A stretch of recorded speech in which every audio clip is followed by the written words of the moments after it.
Yang pertama sahabat Sonora, ini udah lama nggak main kesini. Kayaknya terakhir bulan lalu deh. Business Maximizer Coach, ada Coach Yudi. Selamat siang Coach Yudi. Aduh, selamat siang. Apa kabar? Sehat dong. Terakhir main kesini kapan? Udah lama kayaknya. Saya kan memang jatahnya sebulan sekali kesini. Tapi kan yang bulan lalu kayaknya pakai Zoom. Oh iya benar.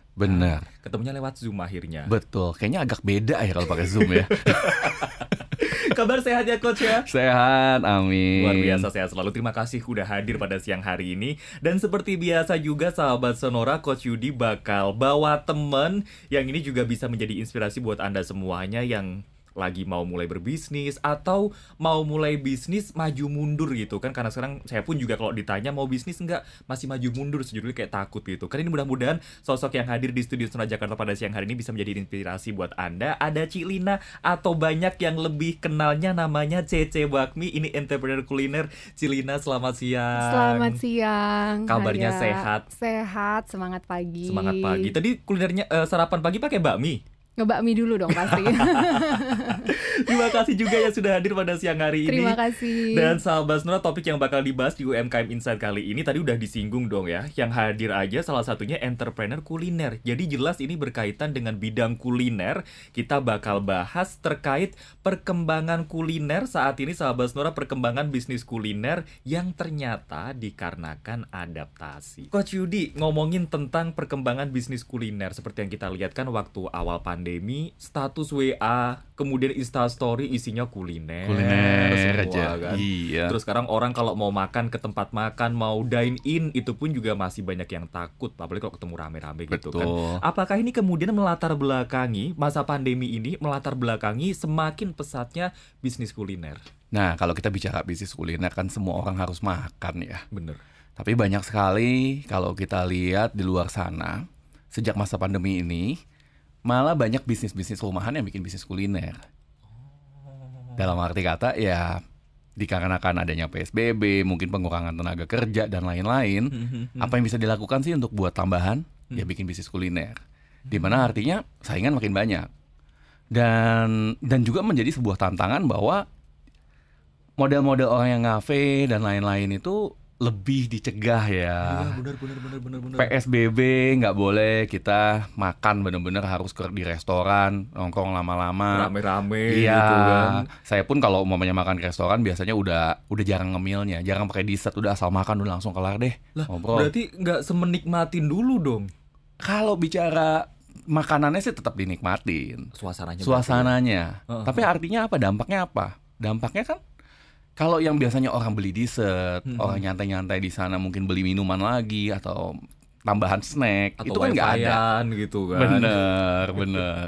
Nah, kenapa saya bawa si Nina di sini? Salah satu alasannya ya karena di tengah banyaknya bisnis kuliner yang lagi dalam keadaan menantang, Cece Bakmi keren banget. Bahkan mau buka cabang baru. Ini ketika orang-orang pada deg-degan gitu kan, ini malah buka cabang baru. Rencananya seperti itu.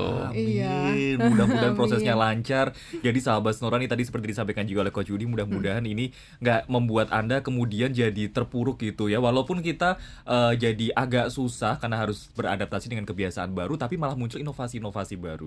Saya boleh nyebrang ke Cik Lina dong ya. Cik Lina, Iya. udah berapa tahun sih bergerak di bidang kuliner? Saya udah 3 tahun. 3 tahun. Iya. Berarti sebelum masa pandemi ini ya seperti kebiasaan-kebiasaan sebelumnya gitu. Iya, Ya. betul. Tiba-tiba pandemi semuanya kudu berubah. Berubah. Yang Jadi- dirasakan gimana?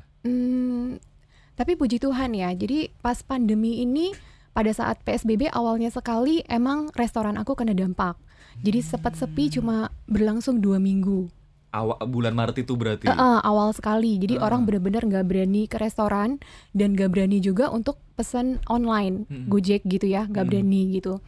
Nah di situ aku coba terus berpikir. Jadi aku coba berkreatif. Aku tetap terus personal branding aku di media sosial.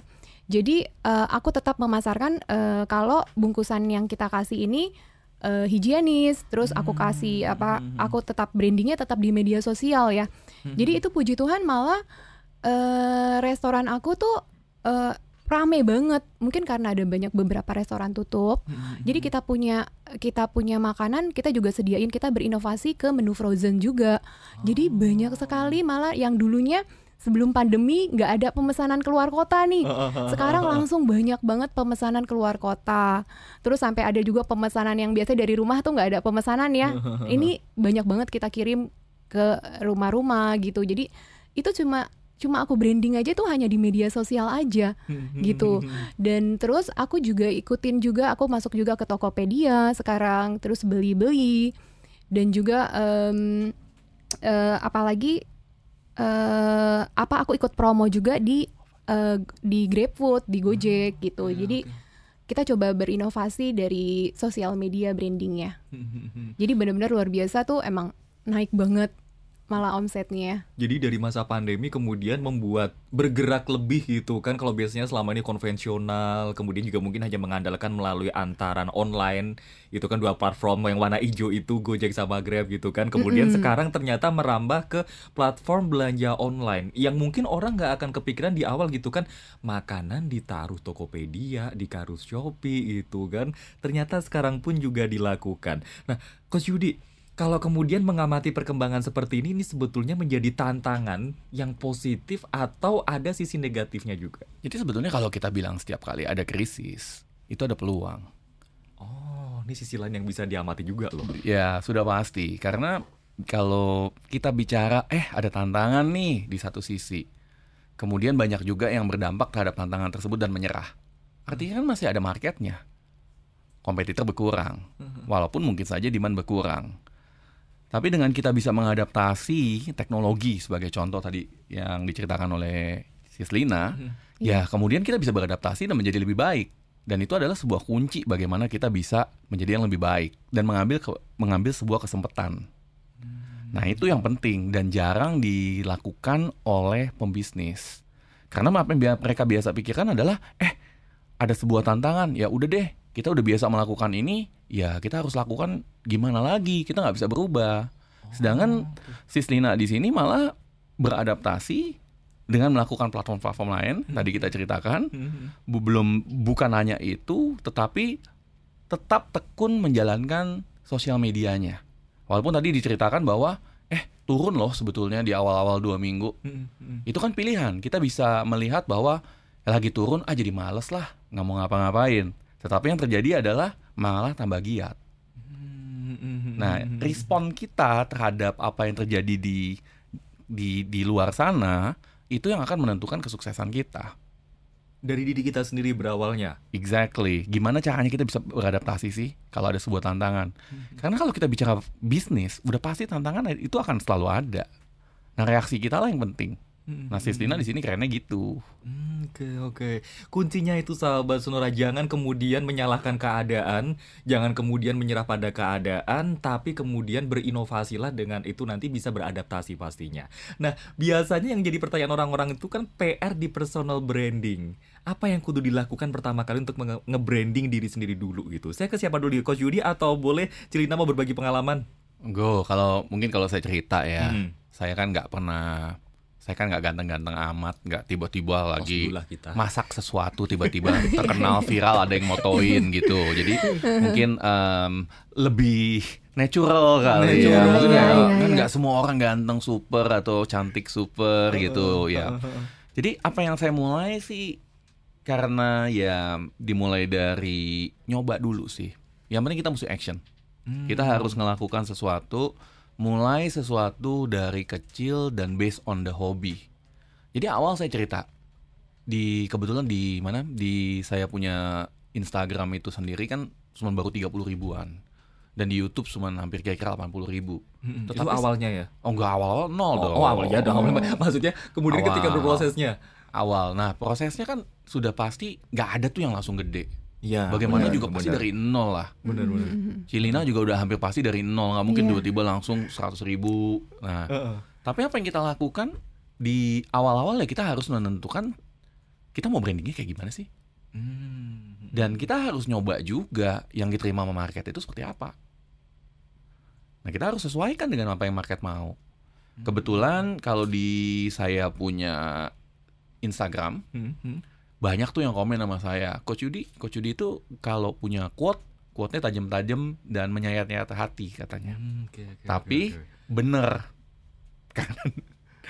Nah, Saya di Instagram saya awal-awal ada video tentang saya ngomongin bisnis, ada video saya dengan narasumber saya juga, atau ada juga yang ketika saya lagi bicara nih sebagai contoh seperti di Sonora. Tetapi apa sih yang bikin saya punya personal branding kenceng? Karena saya apa adanya. Saya apa adanya. Itu ya? Saya ada apa adanya. Sebagai contoh kalau ada orang yang nanya sama saya, "Coach, saya takut nih karena mau bikin bisnis karena banyak kompetitor." Apa yang saya akan katakan adalah sebagai coach dan sebagai branding saya akan ngomong belak-belakan. Kalau lo nggak mau punya kompetitor, jualan aja di bulan. Nah itu kan pahit gitu, ya kan? Tapi fakta, dalam arti kata, ya kan? Tapi itu juga sesuatu yang unik karena nggak semua orang bisa seperti saya. Nah Anda harus temuin dulu uniknya Anda apa. Kalau memang Anda udah super ganteng, ya mungkin lebih gampang. Itu beda lagi ya kan? Itu kasus khusus itu. Kasus khusus hanya ya mungkin sebelah saya gitu. Oke. Jadi tadi yang pertama adalah apa adanya, kemudian yang kedua adalah setelah apa adanya kemudian temukan keunikan dari diri sendiri gitu. Passion Anda apa? Passion juga. Kalau Anda memang sebagai contoh gini, kalau umpamanya ada yang mau, saya mau ngikut-ikutin Coach Yudi nih bikin quote sebagai contoh. Kalau memang dia kagak ada passion buat quote dan dia kagak ada personality untuk buat quote, ya jangan bikin quote lah. Tapi lo cuma ikut-ikutan ujung-ujungnya tenggelam nggak sih? Ujung-ujungnya ngikutin setahun habis itu puyeng mau bikin gimana lagi. Bener. Karena nggak natural. Bener. Karena kita bicara personal branding kan jangka panjang. Iya. Bukan hanya sementara. Nah di Indonesia yang latah sering ikut-ikutan. Nah itu dia.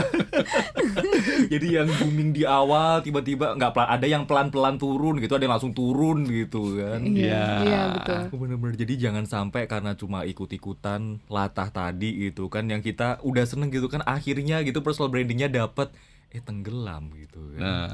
Sedih banget sih itu kalau udah kayak gitu. Sedih. Nah yang lagi viral kan ini ada orang yang ngomongnya pahit-pahit tuh. Yang itu ngejahatin okay. Orang, iya. sombong-sombong. Ya, emang natural banget, emang gayanya sombong kok gitu. Iya. Oh, itu apakah termasuk sebagai orang denial pendapat orang tentang dirinya? Kalau saya lihat sih gini, kalau Anda pengen personal branding, kunci pertama adalah harus ada orang yang ngomongin Anda, baik maupun buruk. Oke. Karena kalau Anda biasa-biasa aja, nggak bakal ada yang ngomongin tuh. Jadi dia dengan caranya, ibaratnya kayak super sultan gitu, itu kan menarik perhatian, orang bakal ngomongin. Tapi pasti ada yang suka, pasti ada yang nggak suka, ada pro ada kontra. Iya, orang yang ibaratnya orang yang baik banget pun ada yang nggak suka juga kok. Apalagi yang aneh-aneh gitu kan. Nggak tahu gimana nih Sis Lina. Kalau dari Sis Lina gimana gitu, kemudian nggak mempraktekkan sih, kemudian ya menerapkan pada diri sendiri hingga sampai saat ini. Kayaknya kalau dilihat dari followernya sampai udah centang biru ini. Wah. Gimana Cilina? Jadi emang segala sesuatu emang bener dari nol, tapi emang pure itu emang passion aku gitu loh. Jadi awal banget bisnis di kuliner ini, aku nggak mau ikutin gengsi gitu ya. Maksudnya aku mau buka kafe nih gitu kan. Itu bukan passion aku di sana gitu loh. Emang passion aku aku suka masak kan gitu. Tapi aku memanfaatkannya, gimana aku pada saat itu aku foto pada saat aku masak, aku bikin video gitu, kreativitas kita di Instagram. Emang apa adanya itu aku, emang bener aku melayani customer juga, masak juga, harus menguasai bidang itu, emang kita suka gitu loh. Jadi pekerjaan itu bukan dijadikan sebagai suatu kayak aduh susah nih, berat nih gitu loh, tapi emang kesukaan kita gitu loh. Jadi betul sekali apa yang Coach Yudi bicarakan, emang itu bener banget. Jadi emang kita harus cari passion kita dulu ya Coach ya, maksudnya apa gitu loh, baru kita praktekkan. Harus dengan hati kita lah ya, apa adanya kita gitu. Dan sampai saat ini ketika itu diterapkan udah berhasil gitu ya? Iya, jadi dari personal branding aku kan emang tetap terus aku produk brandingnya aku tetap tingkatkan. Aku gimana cara nanti ada produk apa nih yang kira-kira aduh kayak kurang ya. Aku tetap terus belajar melalui inputan masuk dari customer. Oke, review dari customernya. Iya betul, misalnya ada yang kurang ini aku selalu menerima gitu loh, yang baiknya. Kalau misalnya kan ada seperti Coach Yudi bilang ada orang yang suka maupun yang tidak suka ya. Benar positif negatif gitu kan. Iya betul, kalau yang mau menjatuhkan ya udah kita nggak usah dengerin lah. Yang penting kita tetap terus semangat aja, jangan sampai down. Yang penting tetap terus kreatif dan semangat. Itu dia sahabat Sonora, jangan capek buat belajar, kemudian ketika itu ada masukan yang positif jelas diambil, seneng gitu ya. Itu bukan kemudian juga jadi kita puas, tapi membuat kita terus explore diri gitu kan. Tapi kemudian ketika ada masukan yang negatif, kalau itu membawa dampak baik bagi kita, ya kita terima gitu ya. Tapi kalau cuma yang apa istilahnya haters gitu Iya. kan, yang cuma ngehujat doang gitu, ya udahlah. Tapi sempat bikin down juga yang kayak gitu. Sempet kesel, cuman aku sih nggak bikin aku down, ya sudahlah gitu, aku nggak terlalu masukin dalam hati gitu. Aku untung orangnya sih cuek. Bener banget. Jadi emang cuek banget. Jadi mau orang ngomongin apa, ya udahlah, bodo amat. Yang penting yang aku lakukan itu baik gitu. Aku emang mau usaha gitu, mau kerja keras gitu. Jadi mau ada haters gimana, udahlah, mau doain amat Ya gitu. udahlah ya gitu kan, yang penting Enjoy aja. apa yang kita Enjoy aja. lakukan itu tidak merugikan orang lain kan. Iya.